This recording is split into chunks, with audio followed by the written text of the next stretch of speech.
Hello everyone and welcome back to another episode of Faithful to the Traitors.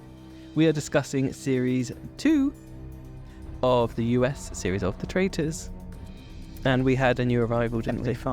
Episode 5 with a new arrival. Yes. Not needed. Unnecessary. Completely. We don't need this at all. No. The fact that she entered and said, "Oh, I never got to talk to Ekin-Su," immediately made me think, yeah, there you are. Of course you wanted to speak to Ekin-Su. They all say that Dan's giving nothing, but I feel Kate's arrival is giving nothing. But here we are. I am Ben and I am, as I ever will be, anti-Kate. I'm Alex and I am feeling burgerlicious.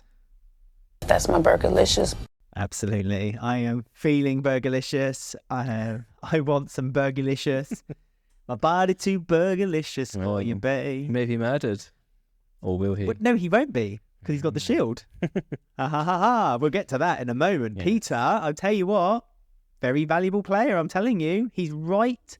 2 out of 3, as Meatloaf famously said, ain't bad. He's got 2 of the 3 right. Pavati and Dan. He's wrong with CT.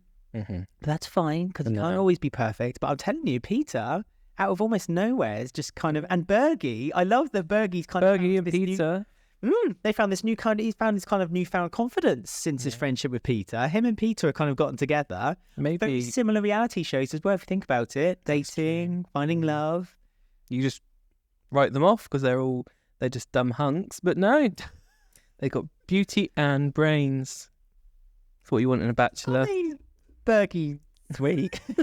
No, Peter though. Peter's spot on. I'm telling you, Peter, honestly, he's doing well. And he's Right. And he's no, I don't mean as in like he's playing a good game. I mean, Right, yes. Says he's not. He is not good. hard to look at either. Of course, he's a good-looking guy. But you can Aren't say that they about all the guys on there. But you know, They're all American, so you can say about everyone. exactly. They've gone to their surgeon recently. So if you want to go and help us out and give us some comments and say hello to us, then you can by going to emailing us faithfultothetraitors@gmail.com. You can go to X @TraitorsPodcast or Instagram @faithfultothetraitors. If you are listening to us, you can also watch us on YouTube and then comment underneath the video by searching on YouTube or Google Faithful to the Traitors Podcast. On there, you can subscribe, ring the bell, give us a thumbs up so you never miss a future episode of any of the future traitors that we'll be talking about. But as I say, you can also comment underneath. And if you are listening to us, don't forget to subscribe and share with your friends and with your family. Tell your mum about us. Your enemies.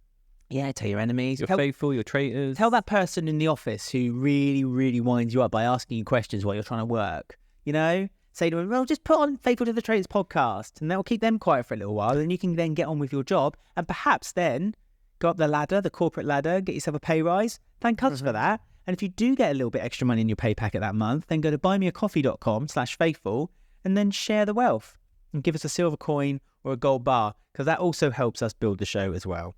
Oh, my Lord, sweet baby Jesus. Absolutely. Right. So, lots to get through. Again, another busy episode of things happening. People coming, people going. The murder was a bit of a surprise after what Phaedra was saying the episode before. Who, sorry? Phaedra. Yeah. Phaedra. Yeah. What did I say? Federer. Phaedra. As in Roger, Phaedra agent. As in Roger Federer. Yeah. Federal agent. Federal Phaedra. agent, yeah. She was all, don't go after my housewives, how dare you? Yes. And then murdered one. Murdered a within housewife. 10 seconds. She did say, to be fair, that she was using her loyalty as a housewife as a means of being a dodge. As a shield. But it did feel like a little bit like, not condescending, like hypocritical. That she would then, she'd have this go at poverty. See, even I'm doing it. Poverty, like for kind of going for the housewives. And then the first name she pops out with is, what about Tamra? Yeah, within seconds. And they were like, this is all on you. You get to decide because I upset you around the banishment table. And then she goes and does it. But I do think it's sweet that the traitors seem to be taking turns of who they're getting rid of. So a couple of episodes, Poverty chose. This episode, Phaedra chose. And this last episode, and then this episode, Dan is giving a show. So they're going round. They're taking turns now, which is funny. I also quite like this, and I'm not sure if this may be, hold on to your seats, everyone, a plus point for having all celebrities. There is a plus point, apparently. I may have found one. Goodness, go on. That the traitors are wanting to work together and keep each other safe for the first. You don't ever see this normally. And I'm wondering if that's because of the celebrity element, where they're like, right, or like the tribal element, where they're like, they actually are looking after each other as traitors, when no one else ever does that. They always go after each other, don't they? By like episode 2 or 3 or whatever. But this, we're what, episode 6 now, and they've got each other's back. They've not voted for each other. Not been one traitor it's quite found out. Interesting. You don't ever see them actually working as a team. When traitors work as a team, you can see how easy it is to actually manipulate the game. Yeah, absolutely. I mean, and you can see the morale within the faithful is slowly getting less and less and less, which is making it easier then for the traitors to win. Yeah, that's why she was so easy to kill off Tamara, because she was like, no, I'm a traitor, so I'm actually gonna go against my housewives and do it. So interesting. I have to say, at least there's still that energy within Peter and Bergie, because they're still fighting through. And there was, of course, Janelle's energy too. Yes. But again, it's a casualty in this kind of almost herd mentality that kind of builds up. As soon as you get to that round table, it's time to suddenly jumps in. Dan is obviously a danger, and I'd be interested to see if Dan does eventually get found out, whether then the traitors start to unravel a little bit, and then they start to panic and they start to realise that actually, no, if one of us goes, then we're numbers are not strength. And whether they recruit then is another question, obviously, because we get to that point. But they're getting so far into the game now. I don't know how many episodes the American version is having, but I'm presuming it's 10, because I'm sure it was 10 last time. So I'm a bit worried that like they're going to get to the point where they just can't even recruit anymore, or recruitment will be forced upon someone. So then they'll just get thrown. Just get thrown under the bus anyway. And and you know how dangerous it can be to add someone last minute to the traitors, because they're the most unstable and they're the ones who tend to reveal.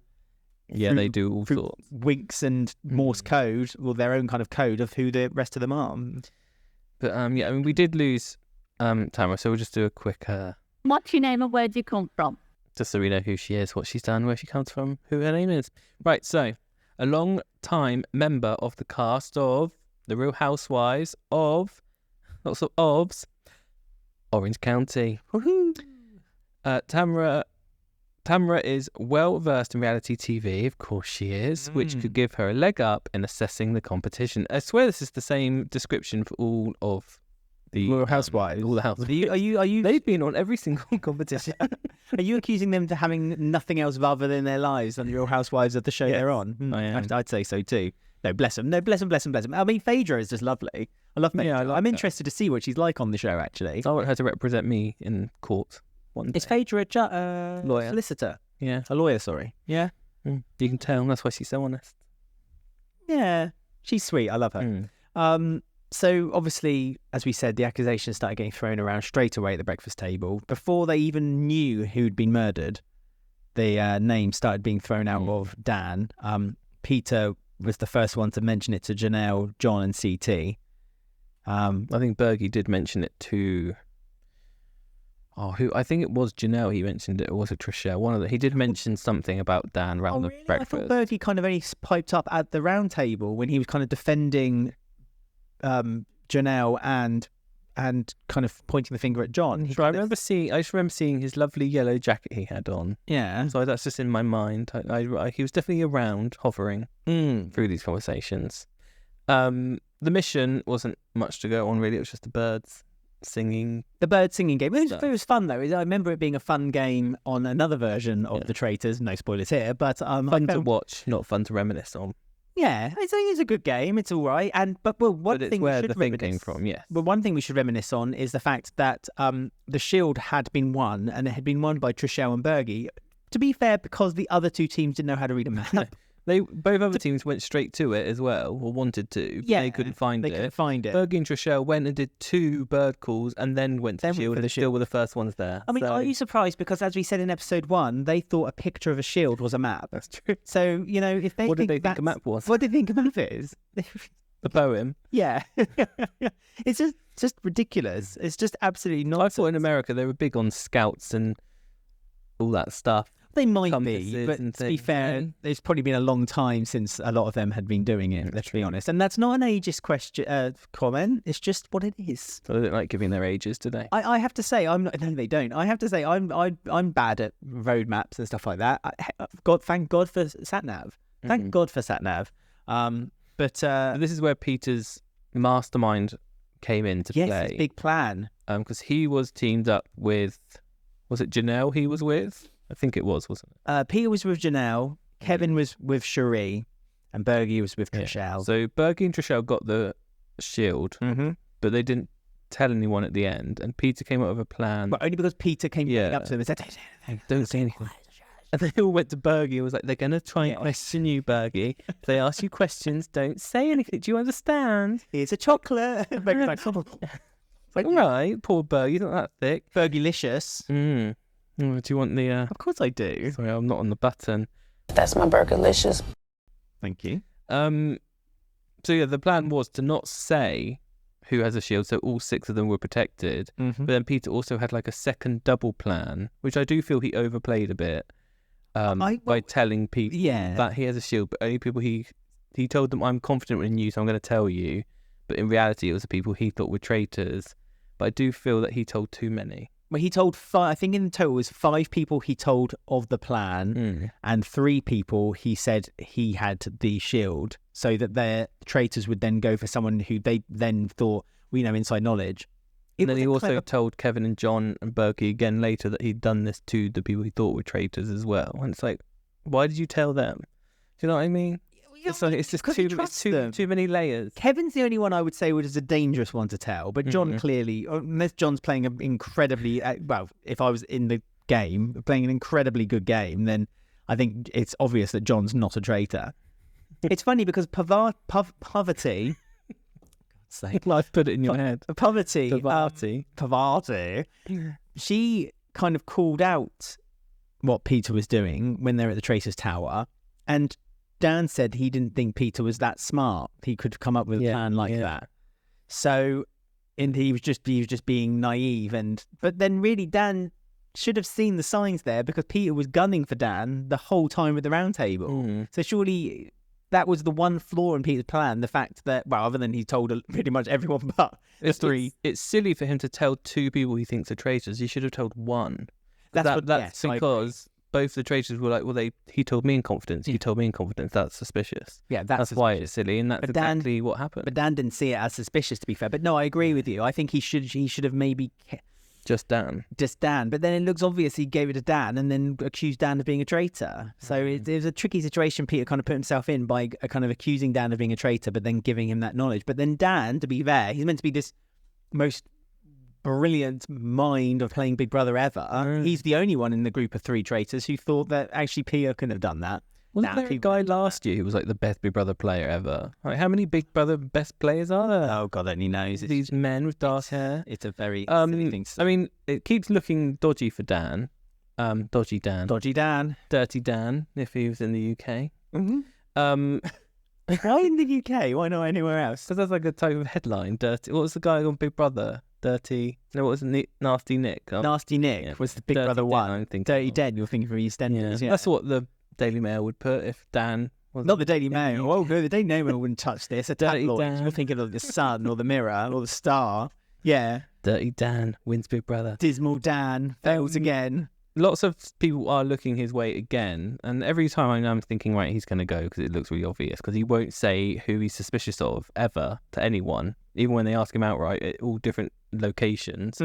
But he did survive somehow, and it was actually Janelle that ended up going, even though she was the one who pointed fingers at Dan. Quite cleverly, to be fair, Dan kind of said that Janelle is very influential in the game, and it kind of points ideas toward people, and she's not been right once, which unfortunately for Janelle is true. She's kind of kept throwing names, saying, I'm certain it's this person, rallies up the troops, they all go for it, and then she's wrong. And I think that was ultimately what people felt like. Not necessarily she was a traitor, but she was kind of disrupting the game too much. Faithful, yeah. And the thing is, with something like that, is there's only 2 ways you can deal with that kind of situation, and that is either vote them out at the round table.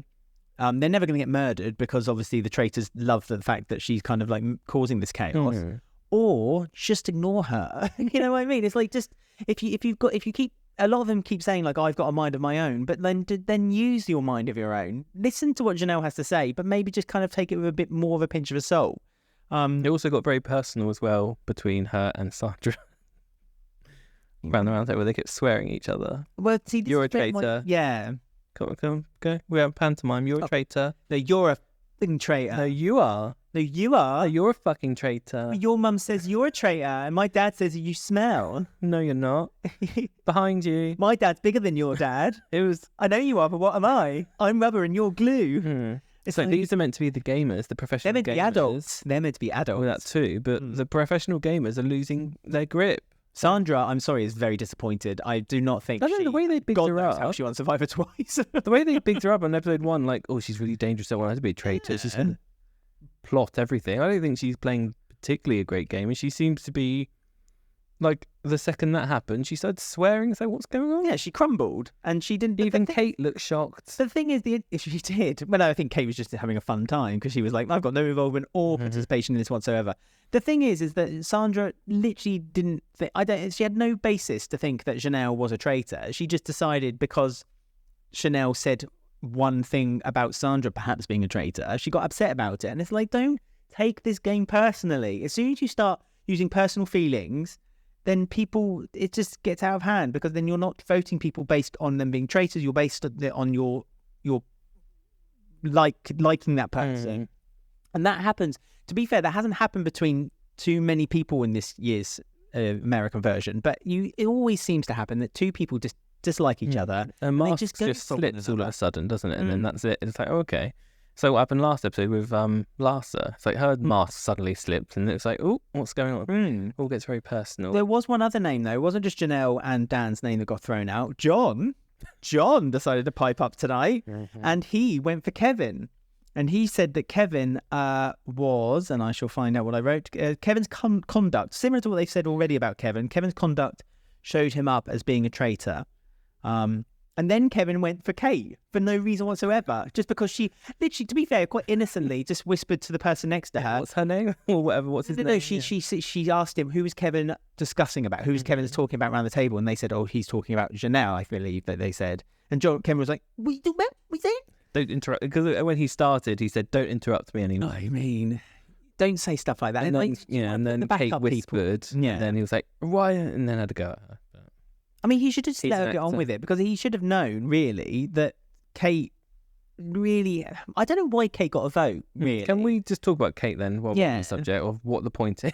Yeah, what is the point of Basically. Kate? I mean, she was on series 1 of The American Traitors. If you haven't watched it, she was on that. She was annoying. I wasn't a fan. She came in, she was one of those people who seemed to be there because she's getting paid to be there and didn't actually want to be there, and she just didn't bother doing anything the whole time. And that's just not fun to watch. They did this big thing The like note. there's somewhat slipped out my skirt or whatever. And when they were like, well, there's a big thing, she's coming back, there's a last minute arrival, and it's like, why did they think that she's like a mastermind, like coming in to help get a traitor? Because that's not going to happen, because she's not a mastermind. She barely understands the game. She doesn't care. She's not particularly funny, or I don't know. It's just like, why are you there? The only thing I can What's think the of... point? The only thing I can think of is in American television, and perhaps in other countries' television, what they do is they have like think tanks, don't they? And they ask an audience of like 10 people to come in and watch a few episodes of something, so then producers can kind of interfere a little bit, like the network can interfere a little bit and give ideas of what they should do to like make more people watch the show. Now, They didn't have confidence in it then. kind of. What I think is that sometimes, and this has probably been said by writers and producers and people who make TV all the time, sometimes the influence of the network is unnecessary. And I feel like if this is the case, then this is an unnecessary interference, because It's just weird.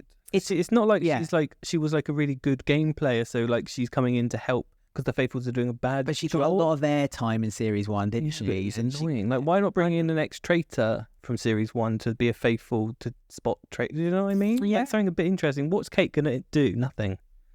Giving us nothing. What we're doing. Or they could have just like the first... Not had her.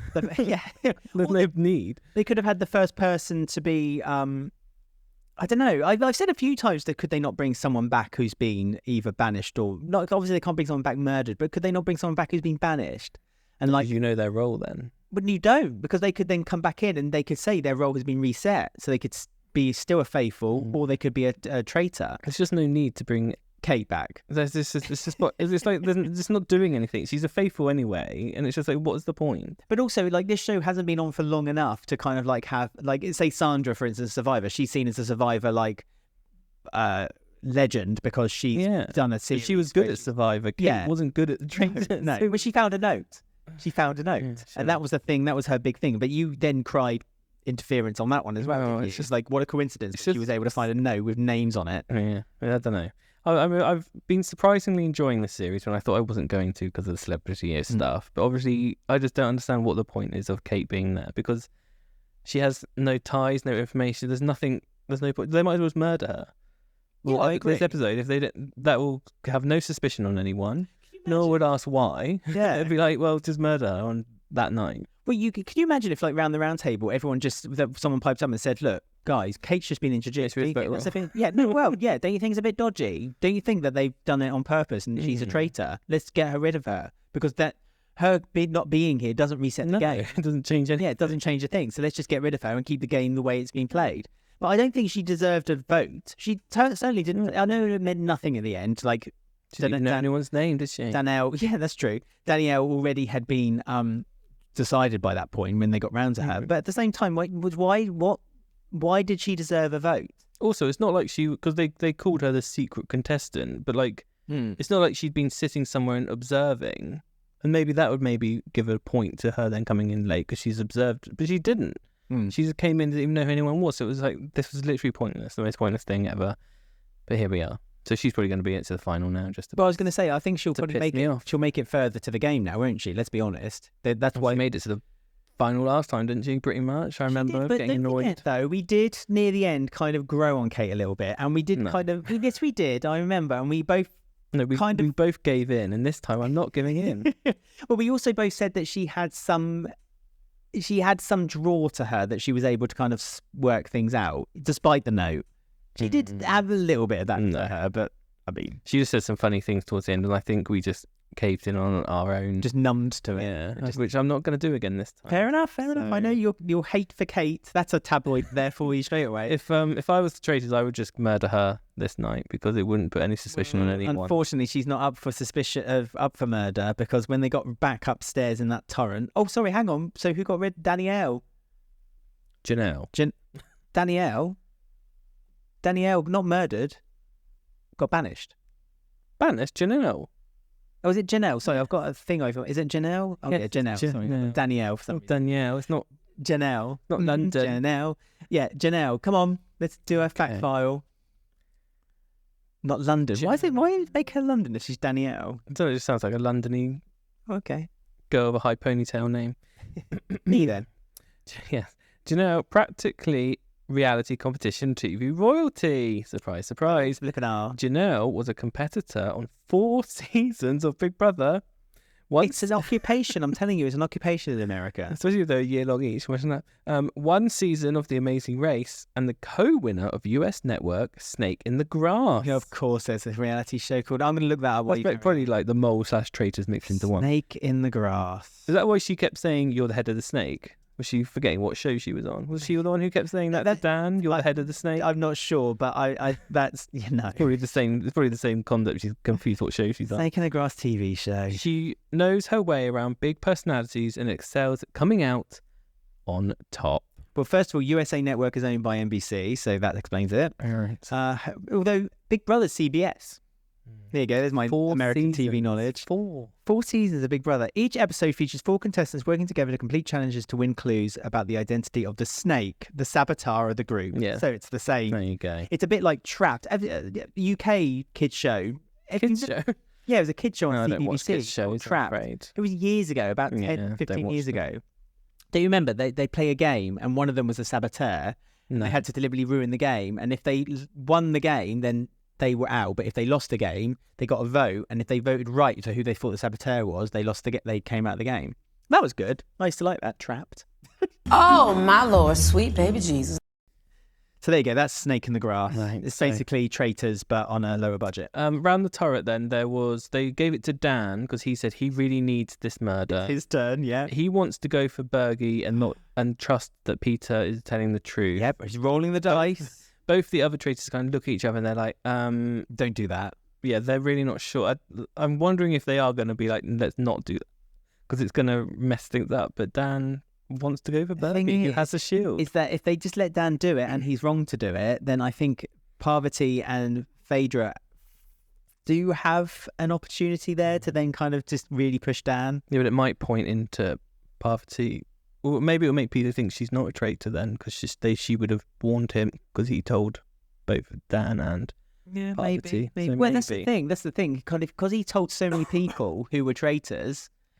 He can't really say, well, then it has to be CT, Dan, and Parvati. Well, no, it doesn't necessarily. As long as one of them knows it, Dan. it could be one of them three plus two others, three others, one other, whatever. So really, Peter, what you said at the top of the show was right. What Peter should have done is just told one of them, because then he knew he could then downright said, that's Dan right.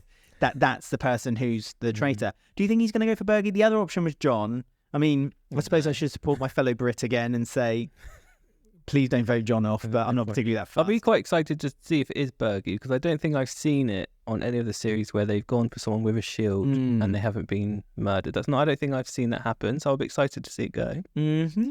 So, and then Bergie will know it's him, because the other one who had the shield is already gone, isn't she? But also it shows that it's Oh no, Trishelle had the shield, wasn't it? Yeah, but it shows you that you're in a safe position if you have the shield. And it also shows that, like, why is Alan telling them who's got the shield? Like, I'm so glad that they have the opportunity. Yeah, I'm so glad they have the opportunity not to say it on this one. That's more, producer influence. On some missions, Alan says, some he doesn't. There's no rules or regulations. I know. We've got a question. Right. Not a question, it's a statement. It's a statement, it's a message. Hi. Okay. From Thoughtful Pause on Instagram. Is that a friend of producer Charlie the cat, is it? Yes, Charlie's producer friend from America had got in touch. It's literally just come in, but they did tell me they were sending it to me before we started recording. So if I stumble a little bit, then please, it's because I'm trying to edit it on the fly. But they have said, I'm super annoyed with the reality stars. I wish the US would have regular people. Some of them are from competition reality shows, so you would think they would know how to do good gameplay. However, they are terrible. For example, during the funeral episode, Ekin Su said one of offhand comment that someone gave her a drink. This comment was immediately dismissed.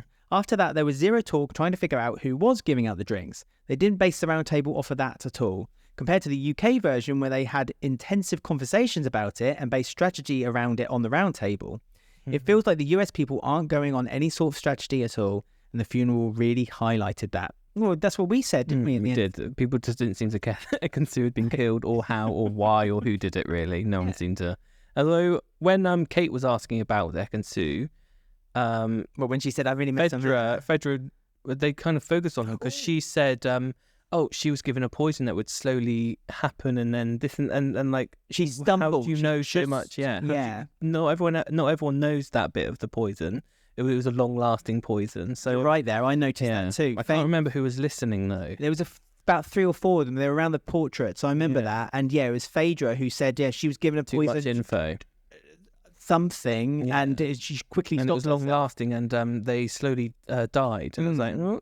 So, come on, Kate, this is your chance to pick up something there. Yeah, come on, Kate, give Ben a real excuse to like you. Come on, then. If you want to send us a comment just like our friend on Twitter did, or not Twitter, on Instagram did, you can always email us, faithfultothetraitors@gmail.com. You can find us on X @TraitorsPodcast, Instagram @faithfultothetraitors. You can also comment underneath the video if you just search Faithful to the Traitors Podcast on YouTube. Don't forget to like, subscribe, and ring the bell so you never miss a future episode. If you're listening to us, don't forget to subscribe and give us 5 stars if you enjoy listening to the show, and share us with your friends. And of course, you can monetarily help the show as well by going to buymeacoffee.com/faithful. That's right. So we've got one more, and then we're to weekly then, aren't we? We've caught up with America, finally. There you go. Lucky Americans. It gives you lots of chances to get in touch with us in real time from now on, everyone. So we should have lots of comments, hopefully, going forward.